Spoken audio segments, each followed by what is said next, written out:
اعوذ باللہ من الشیطان الرجیم، بسم اللہ الرحمن الرحیم۔ اللہ رب العزت سورہ آل عمران کی آیت نمبر 134 میں فرماتے ہیں کہ میں نے جنت اپنے ایسے بندوں کے لیے تیار کی ہے جو اپنے غصے پہ قابو رکھتے ہیں، والکاظمین الغیظ۔ دیکھیں، ایک مشہور آتھر ہے ٹونی رابنسن، جس کی مشہور مائناز بک ہے جس کا نام ہے اویکن دی جائنٹ ودن۔ وہ کہتا ہے کہ جی میں نے بہت سارے کامیاب لوگوں کا جب تجزیہ کیا تو ان میں ایک چیز میں نے دیکھی کہ وہ غصے کی حالت میں بھی یا جذباتی حالت میں بھی بہت پرسکون رہتے ہیں، فوکس رہتے ہیں، اپنے آپ پہ قابو رکھتے ہیں۔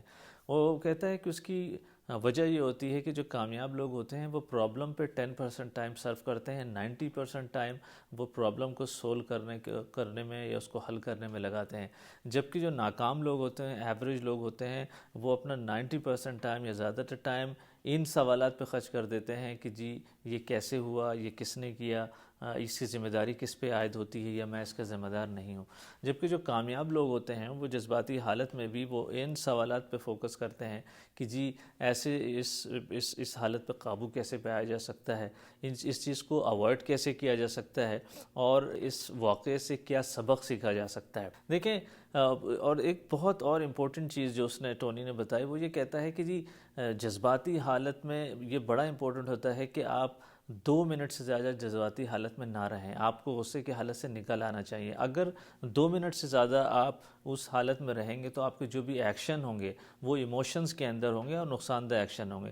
دیکھیں، سب سے زیادہ نقصان ہوتا ہے جو ہم غصے کی حالت میں جو ایکشنز لیتے ہیں، جو تکرار ہوتی ہے یا جو تعلقات منقطع ہوتے ہیں، دیکھیں سب سے زیادہ طلاقیں غصے کی حالت میں ہوتی ہیں۔ لیکن اب سوال یہ پیدا ہوتا ہے کہ ان 2 منٹ میں کرنا کیا چاہیے۔ دیکھیں، اس کے لیے میں نے حضور صلی اللہ علیہ وآلہ وسلم، ہمارے ماں باپ قربان ہوں، ان کی میں نے جو غصے کے متعلق جو احادیث ہیں ان کا میں نے مطالعہ کیا، اس کا میں خلاصہ پیش کروں گا۔ جیسے حضور صلی اللہ علیہ وآلہ وسلم ایک حدیث کے اندر فرماتے ہیں کہ غصے کی حالت میں اعوذ باللہ من الشیطان الرجیم پڑھنا چاہیے، خاموش رہنا چاہیے۔ ایک دوسری حدیث میں آتا ہے کہ غصے کی حالت میں ہمیں اپنی پوزیشن چینج کر لینی چاہیے۔ اگر کوئی کھڑا ہے تو اسے بیٹھ جانا چاہیے، اگر بیٹھنے کے بعد بھی اس کی غصے میں کمی نہیں آ رہی تو اس کو لیٹ جانا چاہیے۔ ایک اور حدیث جس کی سند بہت مضبوط نہیں ہے لیکن اس میں یہ کہا گیا ہے کہ جی چونکہ غصہ شیطان کی طرف سے ہوتا ہے اور شیطان آگ سے بنا ہوا ہے، اس لیے ہمیں غصے کی حالت میں پانی پینا چاہیے یا وضو کرنا چاہیے۔ دیکھیں، ان چیزوں سے ہم غصے پہ قابو پا سکتے ہیں۔ دیکھیں، اب میں آپ کو سورہ شورا کی آیت نمبر 37 میں لے جاؤں گا۔ دیکھیں، اس میں اللہ تعالیٰ نے غصے پہ قابو پانے کا ایک بہت ہی اچھا حل بتایا ہے۔ اس میں اللہ تعالیٰ فرماتے ہیں کہ ہمارے جو نیک بندے ہیں وہ غصے کی حالت میں دوسروں کو معاف کرتے ہیں۔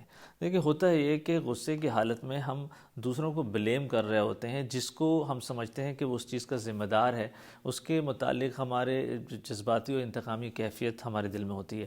جیسے ہی ہم اس بندے کو معاف کرتے ہیں تو وہ انتقامی کیفیت ختم ہو جاتی ہے اور وہ جو غصے کی اور جذباتی حالت ہوتی ہے وہ بھی ختم ہو جاتی ہے۔ اور دیکھیں، معاف کرنے کا سب سے بڑا فائدہ یہ ہے کہ اللہ تعالیٰ فرماتا ہے کہ اگر تم چاہتے ہو کہ میں تمہارے گناہوں کو معاف کروں تو تمہیں چاہیے دوسروں کو معاف کرے۔ وآخر الدعوانا الحمد للہ رب العالمین۔